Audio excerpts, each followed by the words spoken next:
Hello and नमस्ते सबैजना स्वागत छ मेरो न्यू भिडियोमा। आज हजुर सन्चै हुनुहुन्छ होला अनि म पनि सन्चै छु। आज चाहिँ म बिहानै भिडियो स्टार्ट गर्दैछु। जाडो पनि यहाँ तालको छेउमै भगवान् यस्तो है। म यहाँ बिहान आज कहाँ जाँदैछु भने म बिहान आज दिदीको घर जाँदैछु रेस्टुरेन्टबाट।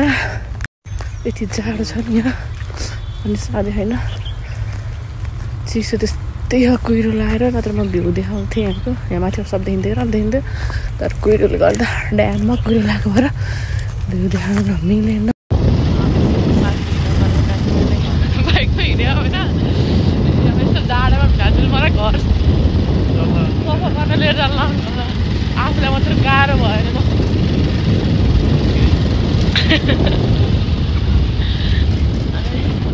दिदीलाई चाहिँ होटेल कुरा राखेर मलाई चाहिँ के अरे कति जाडो नि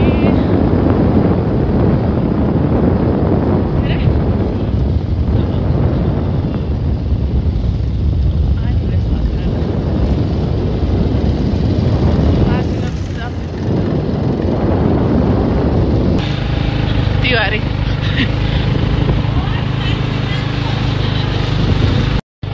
हामी चाहिँ घर आइपुग्यौँ। भिराजुको भाइ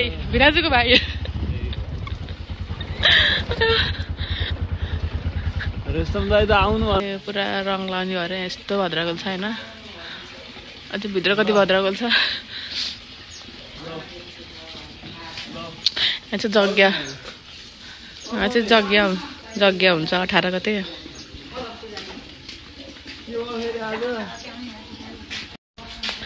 त्यस्तो हाल्छ तपाईँले हालिदिनु भयो अरे बालुवा त्यस्तो कहिले मिलाएर ल्याउने यहाँ।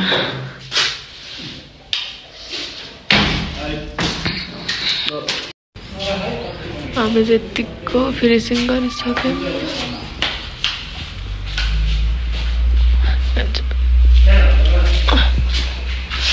चाहिँ पुरै सफाएर छ होइन।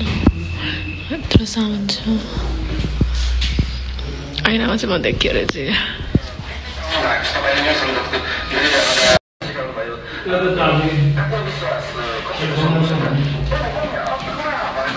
तपाईँले गम ल्याउनु भयो भने कार्पेट नस गर्ने गम टास्ने। मेरो हाल त्यस्तो भइसक्यो तुलोले होइन कपालै छ। यत्रो भद्रागोल छ भगवान् कहिले भ्याउने हो सब मिलाउनु हो। यहाँ चाहिँ भैँसी हुनुहुन्छ भैँसी यस्तो छ। रङ चाहिँ लगभग सब लाएर भइसक्यो घरमा। म चाहिँ अब लो प्रेसर पकाउनुको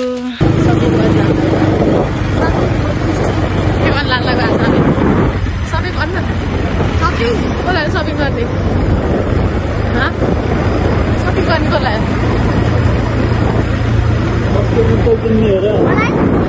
जुत्ता त अब स्कुल जाँदा नि हुन्छ टाइममा किन्ने हो। दुनावाला दुला रातो हामी किन्न लाग्यो।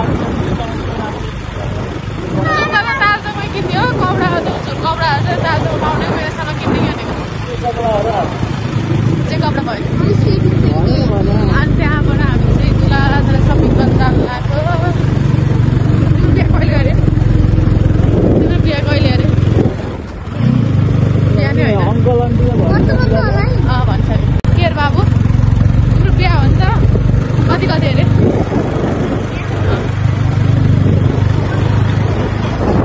के अरे बिहा कसै गर्ने अरे कसै गर्ने बिहा गर्नु हो। कति हो नि हजुर तेल सक्यो क्या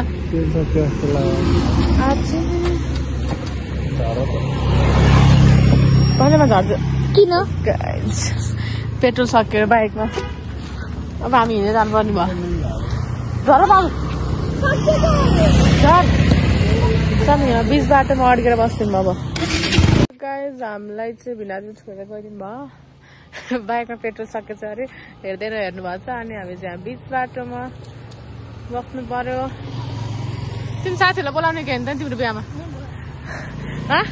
तिम्रो बिहामा बोलाउने बिहा होइन त किन व्रतबन्धमा बोलाउने कि होइन बोलाउँछ कि बोलाउनु किन आज चाहिँ हामी सपिङ गर्नु जानुपर्ने छ सपिङ चाहिँ लगभग भइसक्यो तर उतै दिदीले गरिख्यो काठमाडौँमा गयो नि त तर मैले चाहिँ अलिअलि सामान किन्न पर्ने छ यता ओइ गाडी है दाइज त्यही भएर हामी जान लाग्यो आज बेला फुर्सद छ फेरि बोल्दै हुँदा फुर्सदै छैन सो म चाहिँ अब के किन्छु भनेर के किनेर देखाउँछु देखाउनु त हेर्नु सो हामी चाहिँ सामान किनेर घर गएर फर्किसकेको थियौँ अनि फर्किँदाखेरि चट्राउँदा यसो याद आयो मलाई चाहिँ मैले त भिडियो बनाउँछु भन्थे सामान किनेको नि हाल्छु भन्थेँ तर बिर्सेँ भन्ने याद आयो अनि केही छैन म 18 गते हजुरहरूलाई फेरि भिडियोमा देखाउने छु हामीले के किन्यौँ सुसनको लागि अनि फर्किँदाखेरि चाहिँ चटपट देख्यौँ चोकमा यहाँ चाहिँ एकदम मिठो पाइन्छ चटपटमा प्रायः खाना आउँछ नि बिना चटपट खान जाऊँ न बिना भोक पनि लाग्यो भनेको हुन्छ त नि भनेर हामी चटपट खान आयौँ म घर आएपछि फेरि यहाँ अर्डर थियो सो मैले ग्रिल फिस प्याकिङ गर्न सुरु गर्दैछु अब त होटलमा बसेपछि मैले सब पर्फेक्ट मैले होटल चलाइदिन्छु कि अब सब